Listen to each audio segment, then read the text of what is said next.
First of all, I want to say a word of congratulations to Jeff and Norma Spiller for 37 years of faithful service and partnership in ministry through Christ United Methodist Church. The perception of Christ United Methodist Church throughout the denomination is a wonderful model of an evangelical faith, of what it means to be faithful to serving Jesus Christ.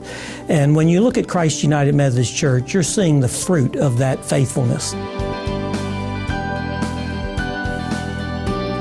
The Board of Missions and Church Extensions had purchased a lot on Greelot Road, and Lester had been appointed to the Mobile District, my husband, Lester Spencer. And the bishop asked Lester to go ahead and do some groundwork for starting the church.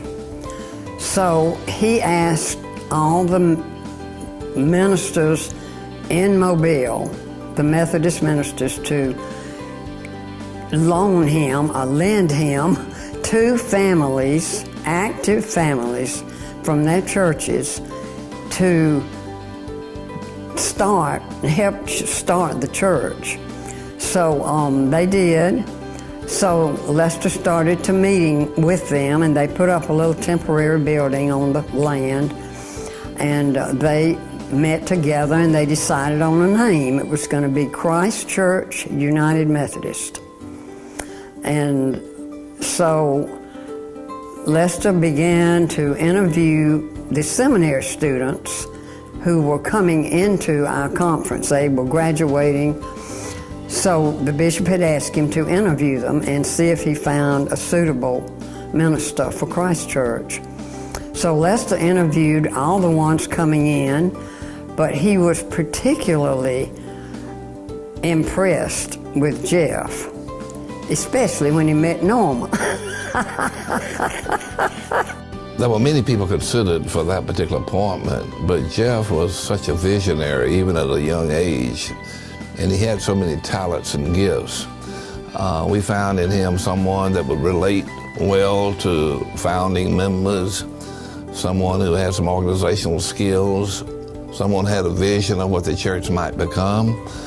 We probably never realized at that particular time when he was appointed to the lot there on Greelot how magnificent a facility would be built and how that church would expand and grow through the years. So at annual conference, the bishop appointed Jeff to Christ Church United Methodist. I think it's just Christ United Methodist now. The Lord did this through the bishop and Lester. He put Jeff here. I really believe that, because he was the one for this church. I mean, it's been a phenomenal ministry he's had here. We came when our boys were younger because we were looking for a children's ministry. Wanted to make sure that our children were involved in church and involved in a ministry that was teaching them God's Word. And I think it was probably mid-'80s, maybe a little after that we came, and the sanctuary was what's now the choir room. And we were very well received, and it felt good and it felt comfortable. We just jumped in and got involved. The church was in that choir room, and the sanctuary was. And then behind that was the fellowship hall, and a huge kitchen back there, and a nice big fellowship hall, Wednesday night dinner with long 6-foot tables connecting, and sitting there and then having Bible studies after that. I hardly ever got to go to church because there wasn't a place to sit in the sanctuary. And it's like you stood at the back door and you knew of the sanctuary, and you knew everybody coming in and coming out. The difference, I think, was once we moved into the new sanctuary, you had people coming from all directions, and it got to the point where you didn't know everybody that was coming to church then. I had been raised Southern Baptist, and so I went to school, to seminary, to be a missionary, because it was all I believed as a woman that I could be. because of my background. And when I came here as a part-time youth pastor for the summer, the ministry had kind of grown, and I had just kind of fallen in love with the people and this whole church, and the church had been so welcoming. And not just Christ United Methodist, but kind of the United Methodist had been so welcoming to me as a woman. And they asked me to stay on as full-time youth pastor at that point, and I decided to do it. So I felt my calling into youth ministry here at Christ United Methodist. It's like there was this movement of the Spirit, and it's like you just knew it wasn't going to stop. Jeff has always been that way about thinking, oh, well, it's, we've reached our max, whatever. The circuit riders are done. They're not going to, this is going to be our last year. It's like, but I think in his heart, he always knew that it would be where we are today. We had an architect from Atlanta, Jim Barker, and so he had taken us around to look at all different sanctuaries all over the area. And the minute we saw this one, we didn't actually visit this one, we saw a picture of it, and we just loved it because of the openness. We were looking something with that Wesleyan feel, the style that he had designed. And when we saw this one with all the windows, we just loved that one and just knew that's what we had to have. I came in one night late, and they hadn't hung the chandelier yet. And the chain hung all the way to the floor, and I heard this Tarzan yell. So I started walking in to see which one of the teenagers was in the sanctuary playing around. And Jeff had that chain in his hand, and he was running, there weren't pews yet, and he was running across the floor swinging on that chain doing Tarzan yells. Oh! I just stood there and laughed. Now, he's probably going to deny that when he sees the video, but I came in June of '89, and they kind of made him have an associate because it was just swelling. I was there not a few weeks, and we were out front putting that steeple on, and both our families were standing there watching them put that steeple up. And that's probably my greatest memory of being there. I mean, it was emotional for him, just standing there watching that happen.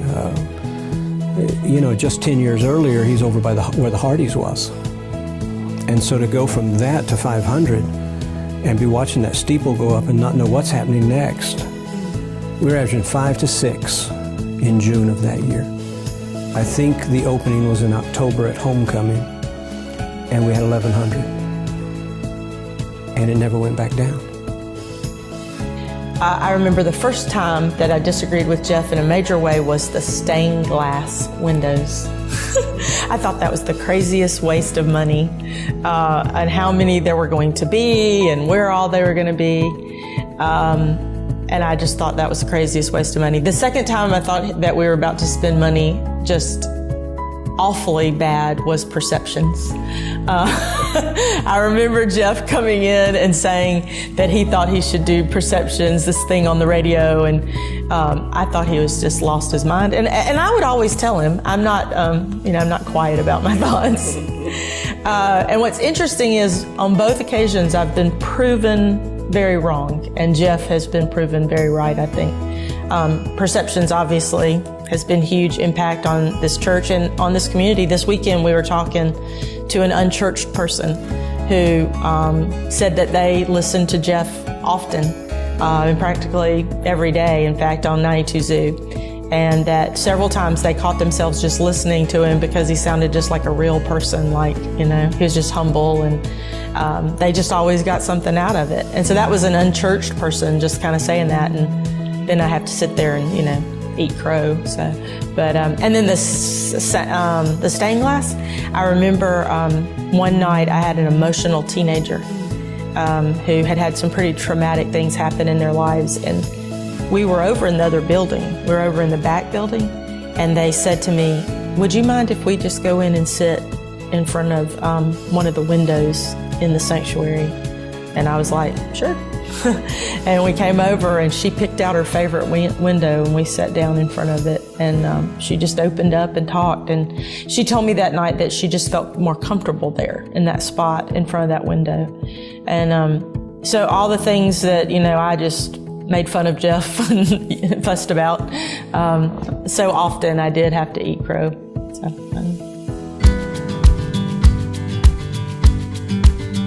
So Jeff has had a direct engagement in not only setting the direction of the denomination over the last 37 years, but he has actively participated in the selection of the bishops who are elected to serve the church. I served for several years as chairman of the finance committee of world evangelism. And in that particular role, I saw your church partnering with world evangelism led by Eddie Fox to build churches in Romania. Christchurch was always one of the strongest churches we had that partnered in building churches in places like Romania. I know Christ UMC has helped pay for the Faith Sharing New Testament to be translated into at least one language, if not 2 or 3 other languages where it had not yet been translated. And I remember one time that Eddie came to visit and he challenged us to raise something like $50,000 or something like that, which is just kind of a crazy amount of money. And Jeff was like, sure, why not? And then the next day he was like, hey Rob, we need to raise $50,000. And so then it was our job to raise $50,000. And that was fun. I mean, it was such a big part of Jeff's heart to not just worry about the people in Mobile County, but to really worry about the people of the world and love the people of the world, and to do that both in word and in deed. One year at conference, probably I was about the 2nd year in the district. Bill Curtin, I was talking to him at annual conference, and Jeff was there. And Bill said, I think Jeff is going to slip out tonight and ride over to Atlanta and see the Braves play. This was from Montgomery, of course, going to Atlanta. I said, well, don't say anything to him, but I'm going to have a little fun with him. So about 11 o'clock that day, I saw him in the session, and I called him out, and I said, Jeff, the bishop has asked me to ask you if you would mind doing the invocation in tonight's session of the annual conference. And he got real stern looking, and he said, oh, really? I said, yeah. I said, he wants you to do the opening prayer. And I could tell that he was very uncomfortable. Of course, I knew why he was uncomfortable. So I let him stew a little bit, and I didn't say anything else. And I said, I'm going to speak to him again and be sure exactly what time he wants you to be there. And he said, okay, rather reluctantly. Never let on that he had anything else in his mind. Well, I let him stew for about 3 hours, and about 2 o'clock that afternoon, I saw him in the session, and he was white as a sheet, just sitting there. And I went over to him and I said, Jeff, I think I've got it worked out. I said, I don't believe you're going to have to do that because the bishop had already asked somebody else. And he said, oh, I'm so glad. And then he confessed to me what he was going to do. And I said, well, you go on and have a good time and be back in the morning for the session. So he may have forgotten that, but I never did forget it. And maybe I should be ashamed of myself, but I thoroughly enjoyed it. I think one of the things about starting a contemporary worship service was, yet again, another place for more people to be housed. And Jeff is not intimidated by that sort of thing. He understands variety of worship. That very first New Song service was really amazing. We had put in, months of preparation and worked really hard on it. And I tried to get my very best sermon I could write, and the band was amazing. They had worked so hard on that, and I think we had about 250 people come to the very first one, which totally packed out that fellowship hall. And of course, a lot of people were just coming to check it out to see what it was all about, and it was really awesome. But as soon as it was over, we were all like, oh no, we're going to have to do this again next week. That was the hard part of that, and so it began, and we went through some ups and downs, but kind of over time it just kept growing and kept growing. He used to say that we're like 2 ants on a raging log going down a river, and Aunt Bill or Aunt Jeff turns to the aunt named Bill and says, just think, man, we're driving this thing. This morning in my devotional reading, I came across a verse in Psalm 37, verse 23, that I thought was very appropriate, especially on this occasion of my doing this. It reads, "The steps of a man are from the Lord, and he establishes him in whose way he delights." I thought that was very true of Jeff, and very meaningful to me, and seemed to sum up his life and to some degree his ministry. I love Jeff, and I think Jeff offers something very particularly, to this church that no one else could have. But I believe that DNA, that the DNA of Jesus Christ and God the Father and the Holy Spirit, I believe that DNA is what's going to drive this church forward into the future.